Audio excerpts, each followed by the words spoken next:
This morning in the Atlanta airport, no one's missing a meal on Mac Wilburn's watch. With 11 restaurants to serve passengers, he's got dining for every destination. And it all started when Mac talked with First Horizon Bank about opening a franchise in the airport. Now it's open for business and cleared for takeoff. First Horizon Bank.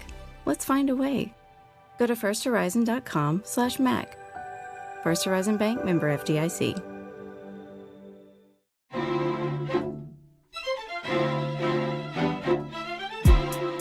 Welcome to the Janelle King Show. I am Janelle King, and this is Extra 106.3, and this is where we discuss kitchen table topics that are typically banned from family gatherings, but are so necessary in order to have a strong republic, and that's exactly where we live, in a republic. That being said, if you're joining me on the radio, you're joining me at 3 p.m., and I gotta stress that because our original time was 4 p.m. We decided to move it up a little bit. Didn't give a whole lot of notice because it was a quick decision. However, it allows us to kind of stay in the same vein as the shows that come before me, rather than kind of breaking it up and going into more of a business perspective and then coming back to politics. So they did that. So there we go. There we are. If you are not subscribed to my YouTube page, guys, please go check it out.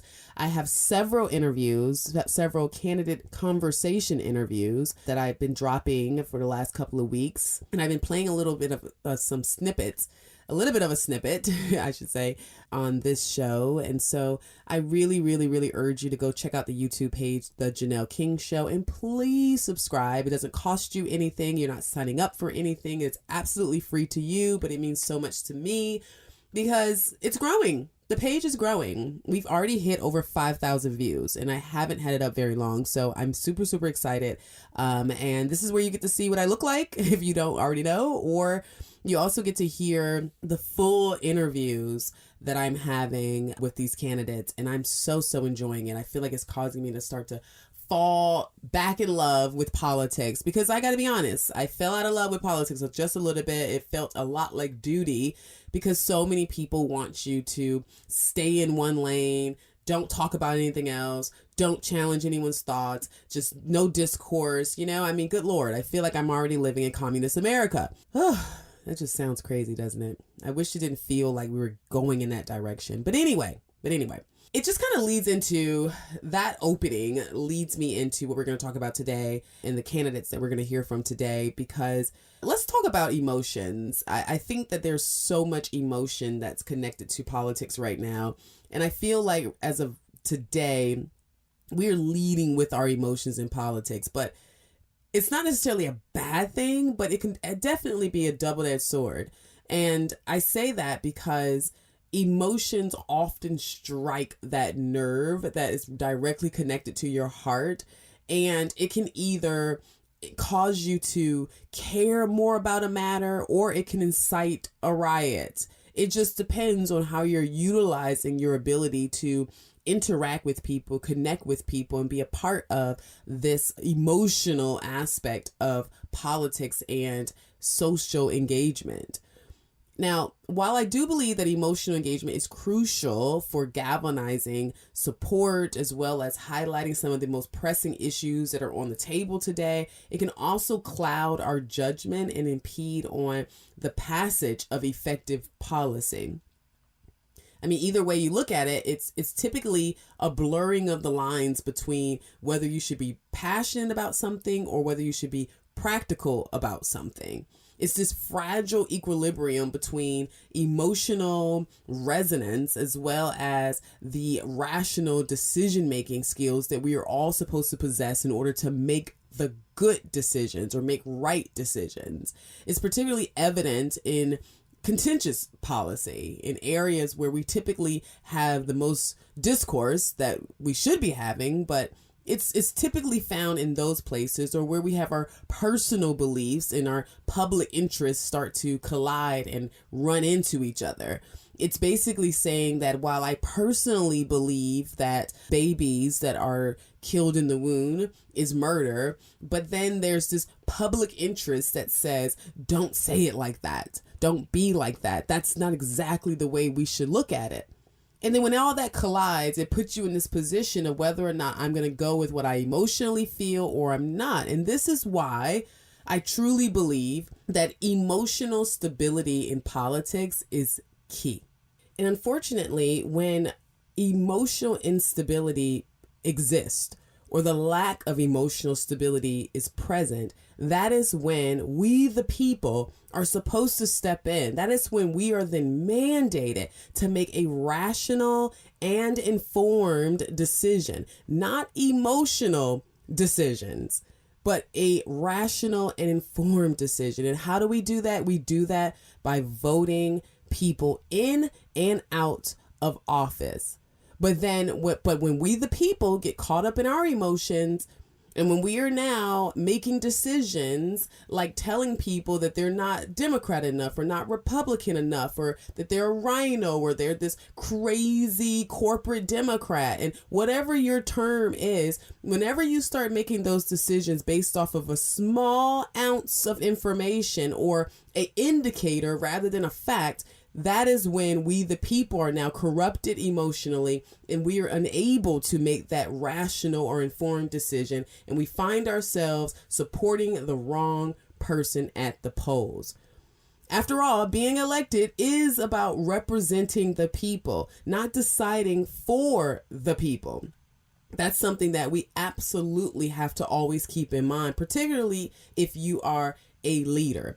Systems like our judicial system are the hardest to manage when being void of emotions is not just expected, but is something that is mandatory. The judicial system that we have, it stands as this crucial pillar of our society, yet its role in upholding fairness, accountability, and justice, it just cannot be overstated, or the importance of it can't be emphasized enough. It is this intricate dance between emotions and rationality, and it's critical in order to have a strong, robust judicial system. So why am I talking about this? Because you're getting ready to hear a snippet of 2 interviews I conducted as part of the Candidate Conversation series. And as I stated before, you can listen to this full interview on the Janelle King Show on our YouTube page. But you're going to hear from Philip Singleton, who's a candidate for Congress, District 3. He's also a Republican here in Georgia. And then you're going to hear from Yolanda Mack, who's a candidate for state court judge in DeKalb County, and she's a Democrat here in Georgia. 2 different sides of the aisle, 2 different races altogether, 1 local, 1 national, but they both can cause major damage if decisions are emotionally driven. Whether you're in Congress or you're sitting as a judge in DeKalb County, your decisions matter. So let me introduce you to these 2 candidates, just giving you a little bit of their background before we dive into a snippet of their interview, and then I'll come back at the end of this show for the last segment and give you more information. So Yolanda Mack is a candidate for DeKalb State Court Judge with nearly 30 years of legal experience, including roles as a former public defender and a trial prosecutor.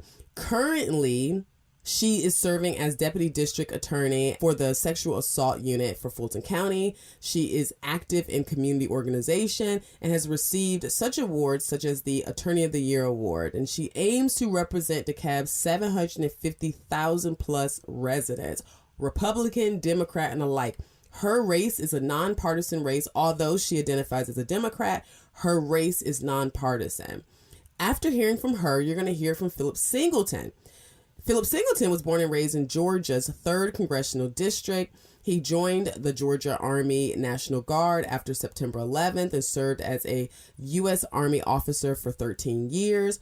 And he's an unapologetic conservative. Now, his race is partisan. He's running as a Republican for Congress. Singleton has led efforts in the state house to protect human life, constitutional rights, girls' sports, and children from various threats.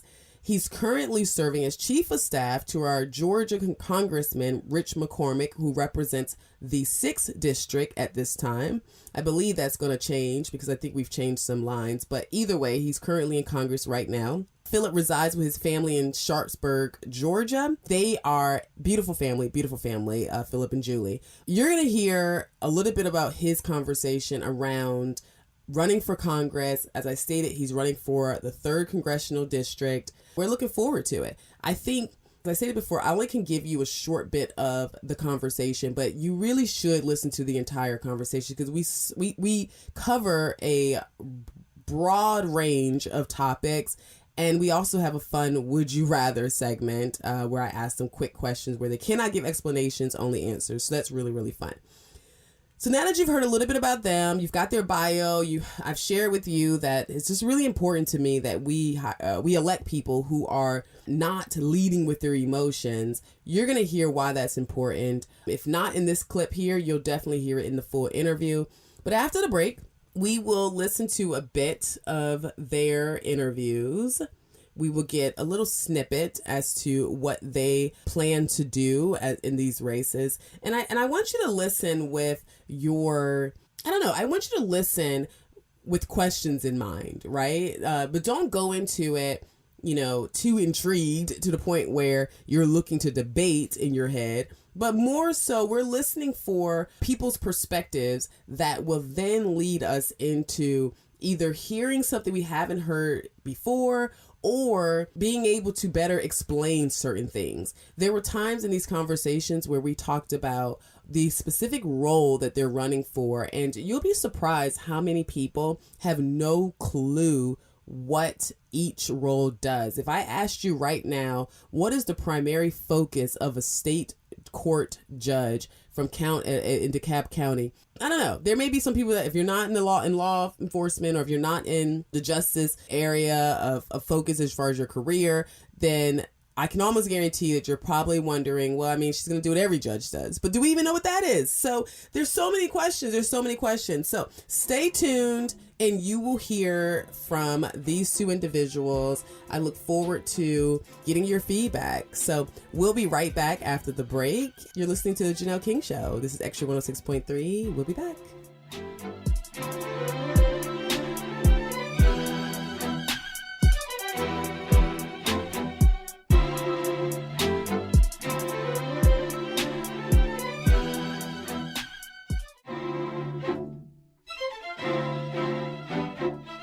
To the Janelle King Show. I am Janelle King, and this is Extra 106.3, and I am so excited that you are with me. If you were listening on the radio, then you've heard the first half of the segment, and you heard a brief introduction, a little bit of the bio of our special guest. If you're on YouTube, then after you watch this entire interview, you can then go into the description box, and then you'll see a snippet of her bio. However, it is my hope that you would get everything you need out of this interview.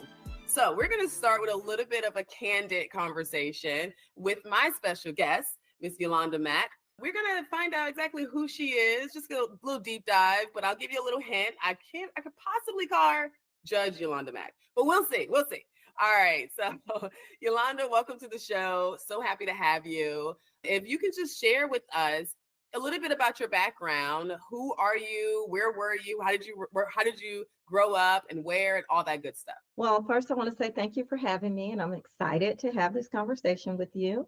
But I am Yolanda Mack, just a little girl from DeKalb County. I'm a native of DeKalb. I attended Avondale Elementary School.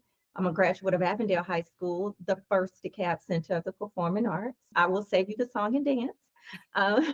But it was the first DeKalb Center of the Performing Arts, and I grew up here, working class family.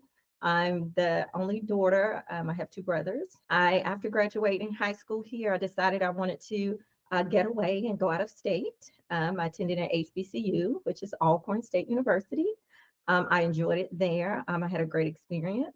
There, I initiated at Alpha Kappa Alpha Sorority Incorporated, and I decided that I wanted to go to law school. I majored in political science, and I thought, well, what's next? And I just wanted to go to law school. So I applied at Texas Southern, Thurgood Marshall School of Law, which is another HBCU I thought would be great. I was in Mississippi, so it wasn't that far away.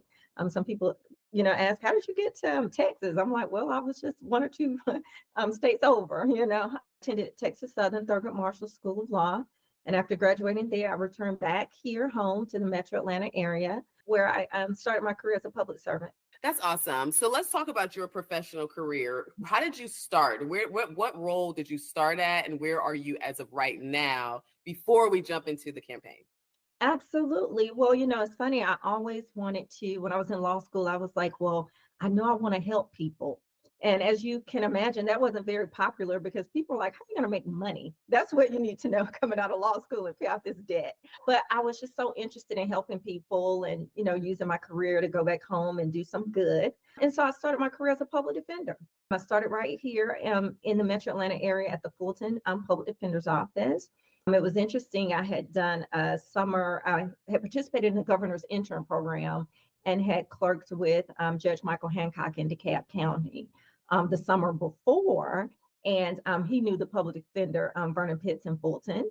And I worked there like basically free labor as an intern until I passed the bar. And then once I passed the bar, I started as a public defender. It was great. It started my career off where I understood that people weren't the worst of their problems. And just to really kind of have compassion, if you will, for people who were charged with crimes. I did that for about 5 years, and then I transitioned into prosecution. I'm currently the deputy of the sexual assault unit in the Fulton DA's office, where I advocate on behalf of women and young adults. They're not really children, but college age young adults who have been the victims of sexual assault. And prior to that, I was actually recruited from the DeKalb DA's office by DA Willis. I was actually the deputy over there over the domestic violence and sexual assault unit. And so I was there in DA Boston's first term. And then when DA Willis was elected, she asked me to come over to head her sexual assault unit. And so that's what I'm currently doing now. Okay. Just so you know, when I am looking down, I'm taking notes. Okay, no problem. But I am listening. Okay, so let's talk about the public defender role. Yes.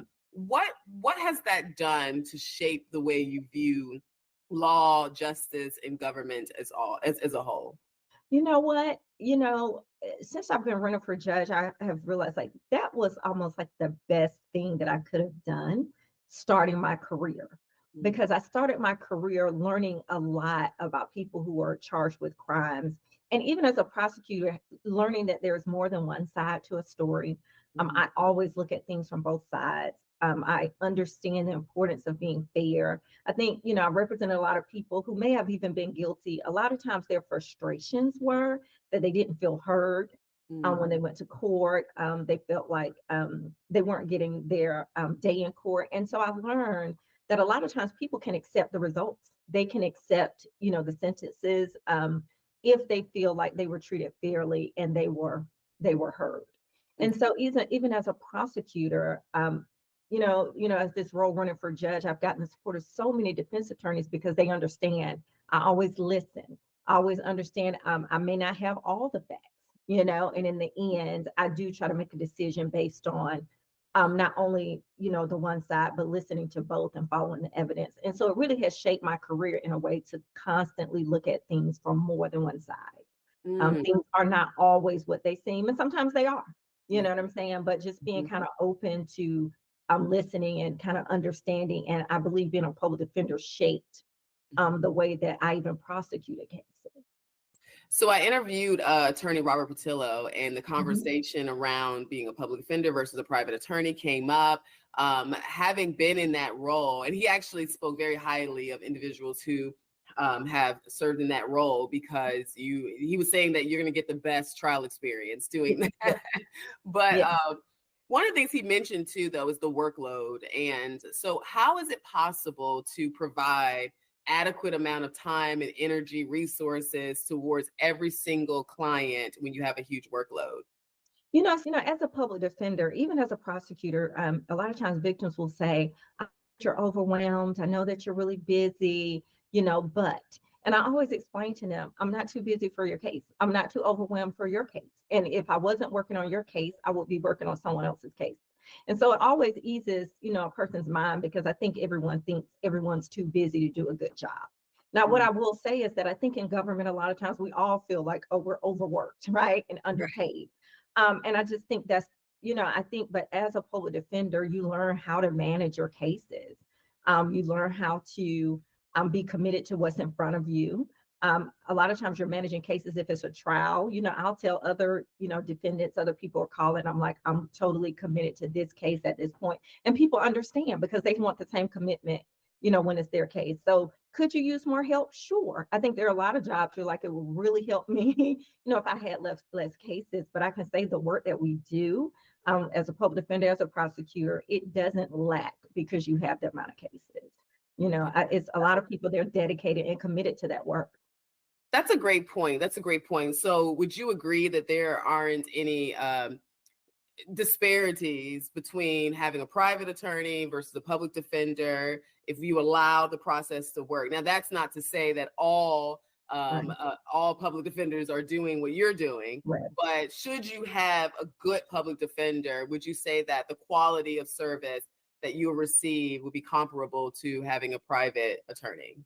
It is. Some of the best lawyers that I go up against as a prosecutor is the public defender, because they have the experience. They are there all the time. They have worked, like me, thousands of cases, tried hundreds of cases, and many of them are good at it, and they have the relationships with us and we understand how they work.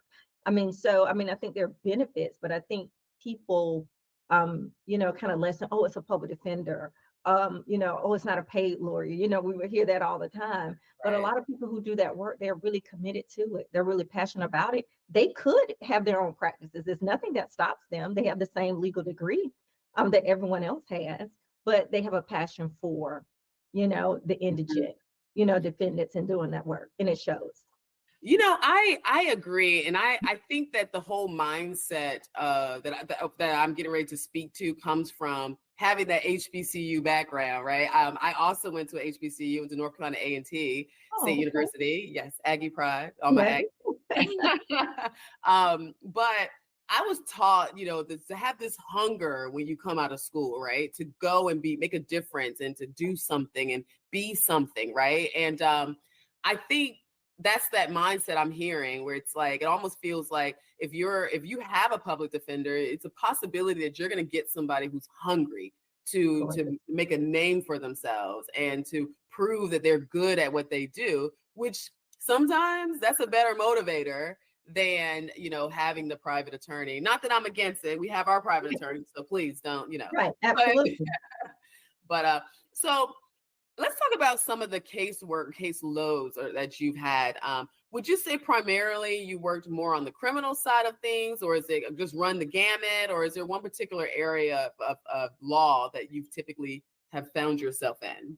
It's mainly on the criminal side of things. As a public defender, as criminal, as a prosecutor, as criminal now, you do have some civil hearings. So let's say you have a defendant who has mental health issues.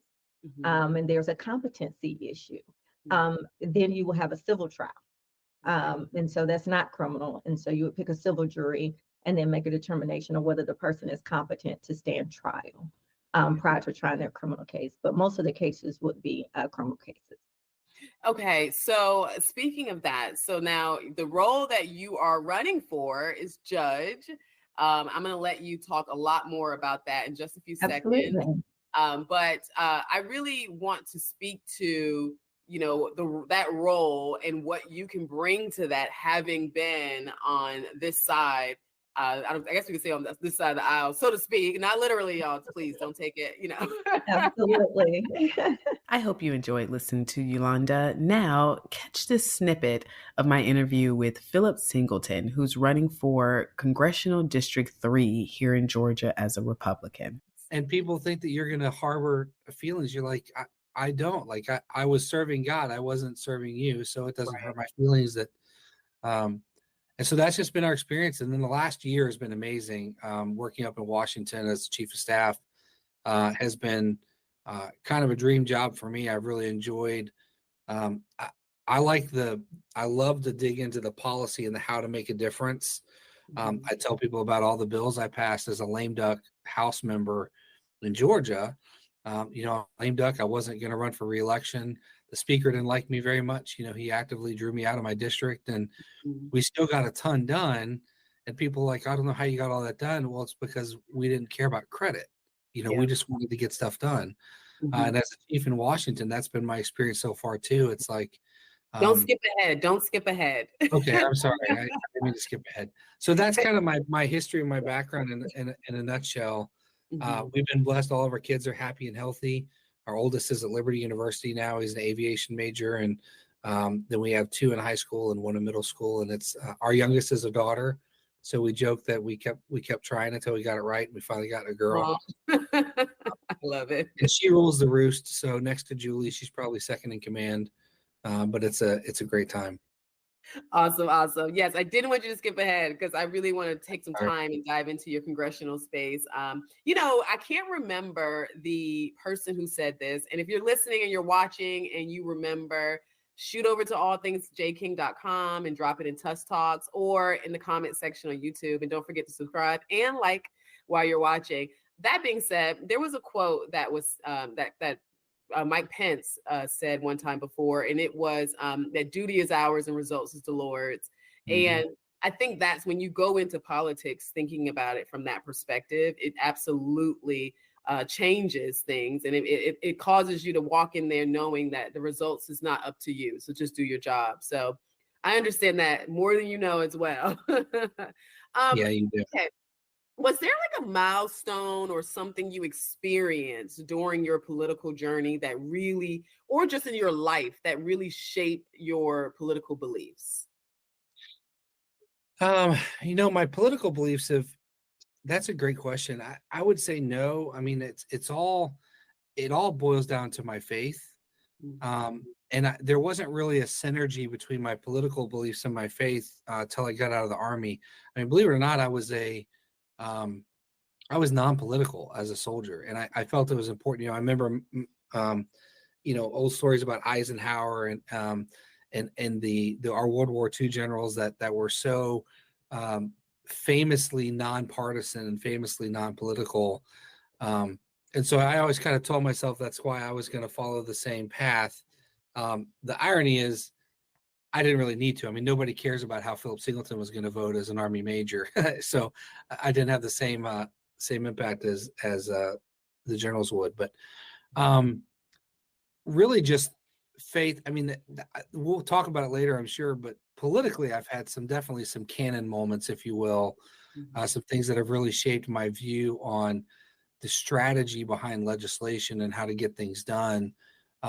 But my last couple of years in Korea, I think, were very formative for me because, I was the brigade XO for the largest combat aviation brigade in the world.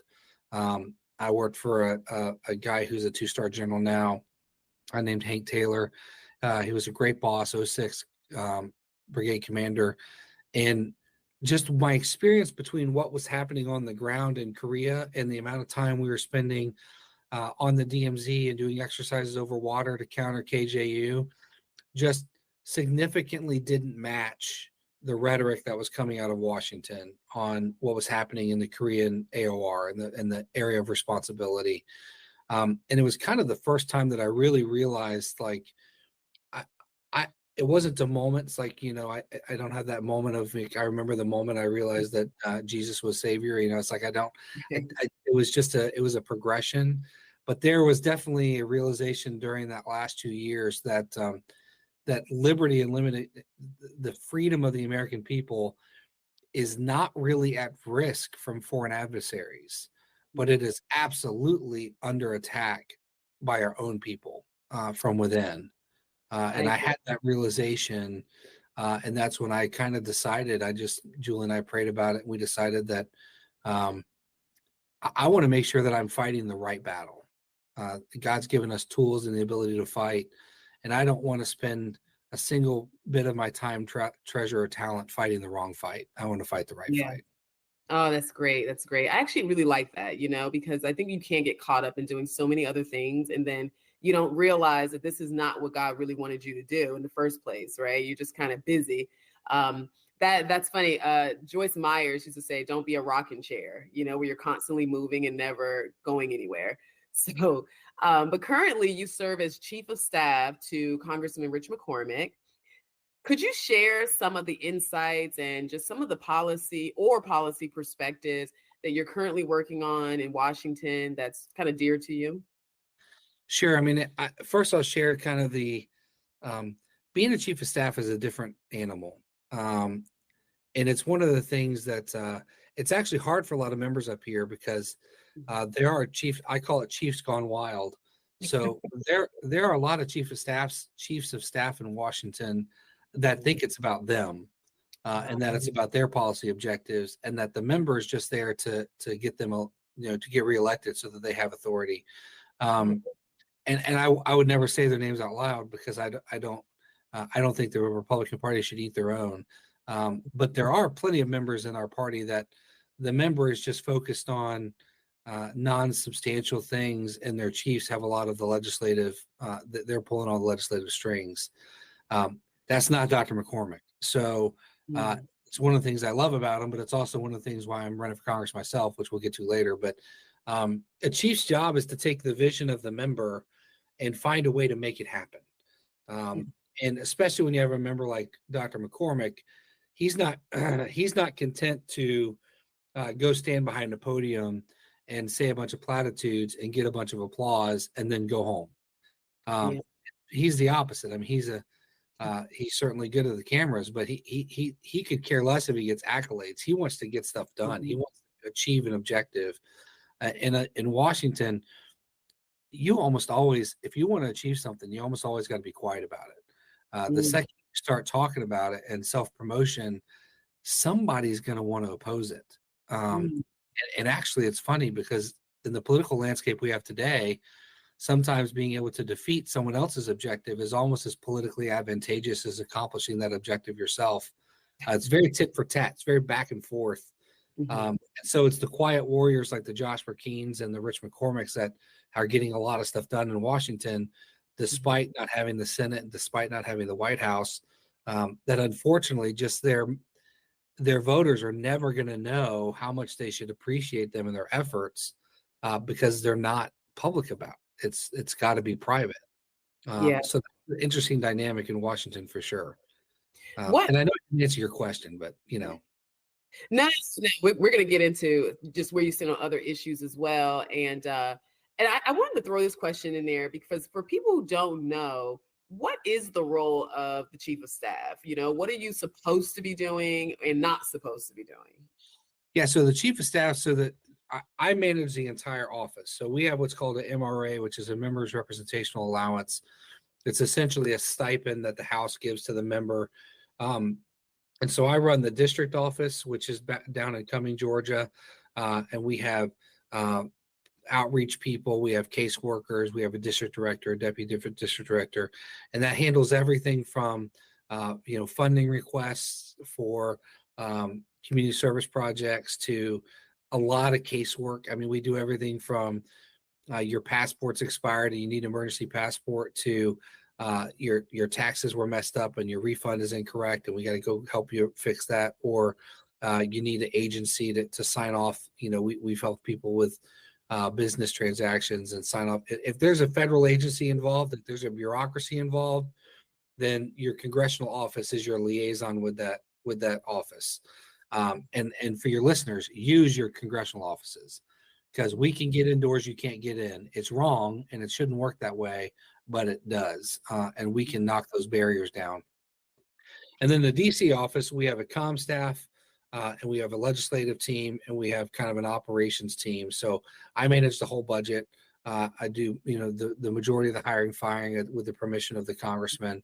And we just manage the day in, day out operations. So everything from what are we going to message on to what's the strategy to get this legislation passed? What's the timing for this bill? And then the difference between our office and some other offices is the direction, leadership in our office is the congressman. So he provides the purpose, direction, and motivation. So he says, I want to do this piece of legislation. I certainly will shut the door and give him my thoughts on it, especially if it's something that is contentious. But then when he makes a decision, it's no longer my job to tell him that he's wrong. It's my job, or that I disagree. It's my job to execute his vision and make it happen. And that's what a good chief of staff does. No, that was perfect. I appreciate that. We'll be right back after the break. You're listening to the Janelle King Show. This is Extra 106.3. We'll be back.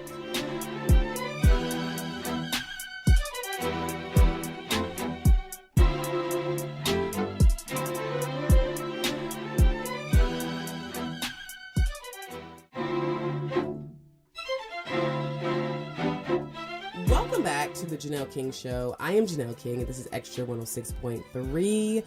Before the break, you heard snippets of my interview with Mr. Philip Singleton, who is the candidate who is running for our Georgia Congressional District 3, as well as you heard from Yolanda Mack, who's a candidate who is running for state court judge in DeKalb County.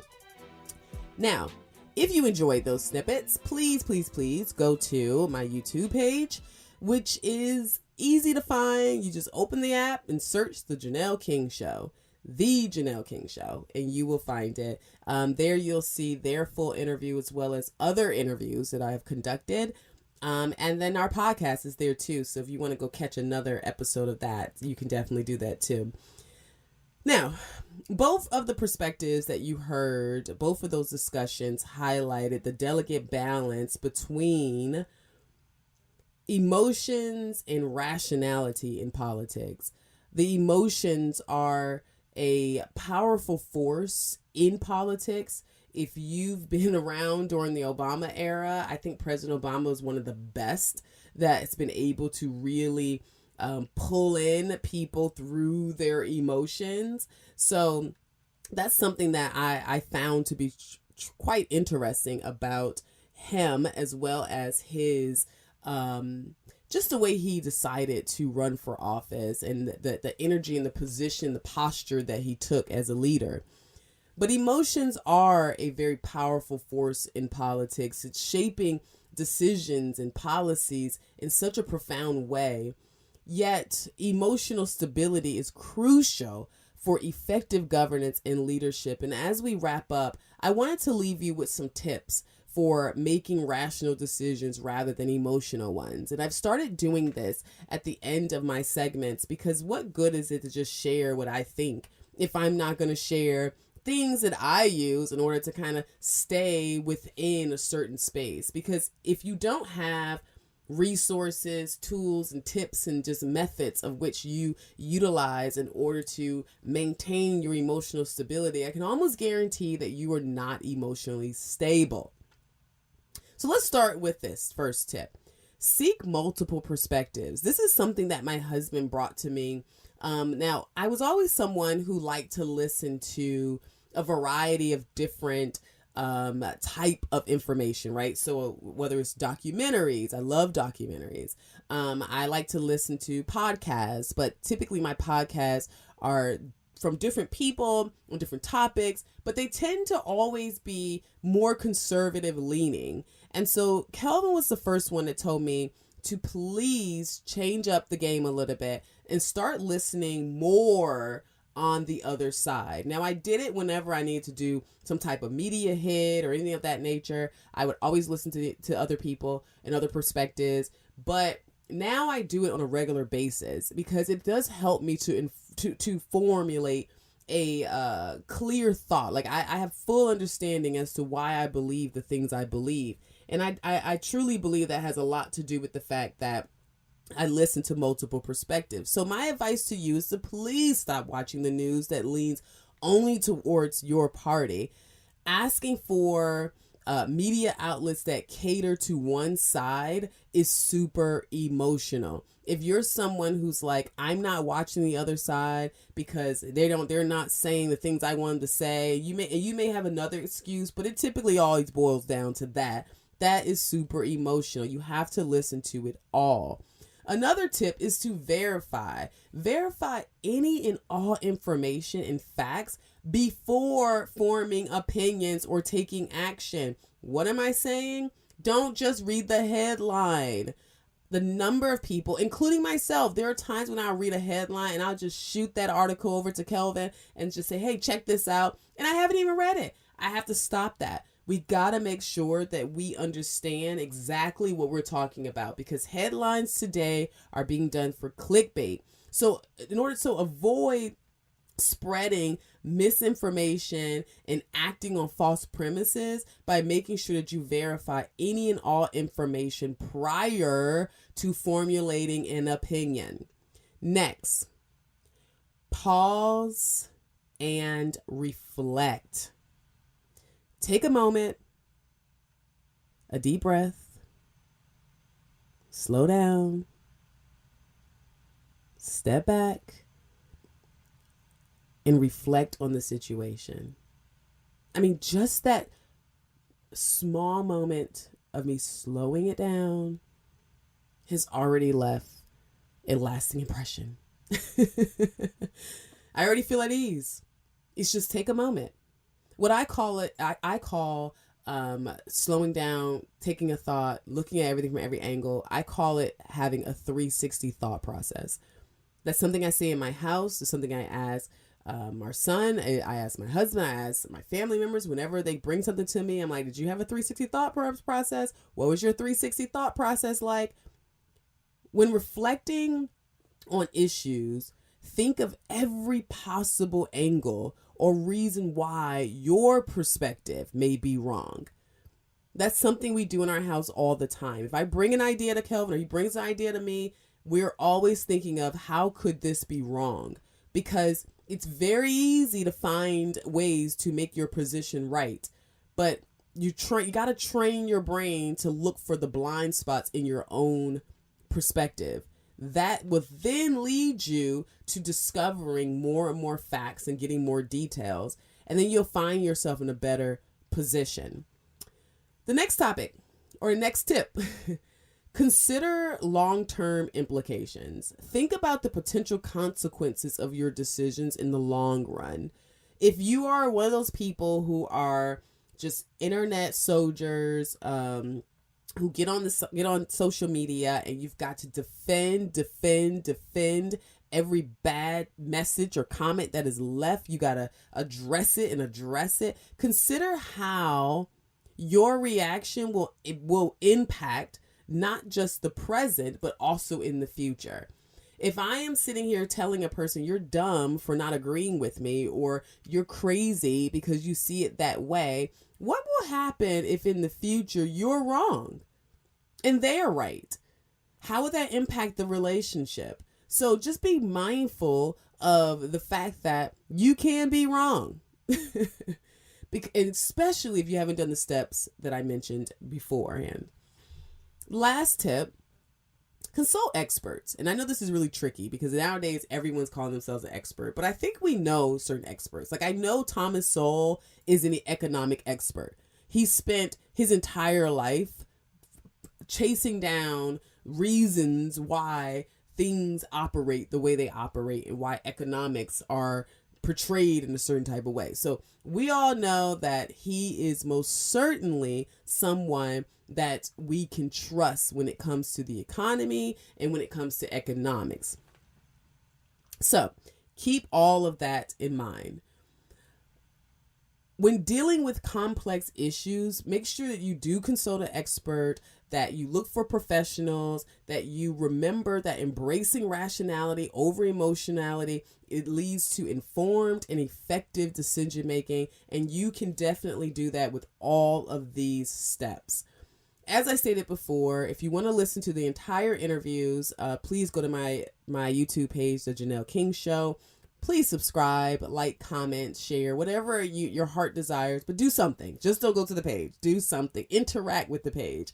Like I said, it's free to you and it costs you anything, but it means so much to me. Remember all of the tips that I just gave you. Seek multiple perspectives, verify any and all information, pause and reflect, consider long-term implications, consult experts, and last but certainly not least, always remain unapologetic, unafraid, and never stop seeking the truth. Thank you so much for listening. This is The Janelle King Show, and we'll be back next week.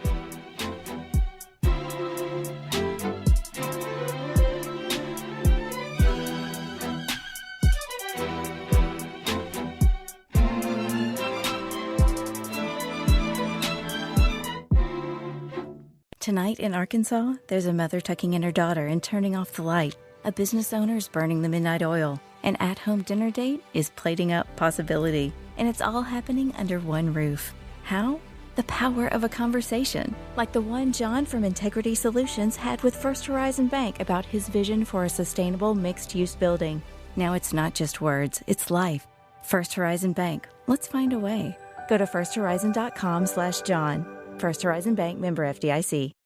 Marketing is everywhere. From the billboards on the highways to the notifications on your phone, We are constantly bombarded with people trying to sell us stuff. What makes good marketing? Are you doing enough in your life personally and professionally to market yourself?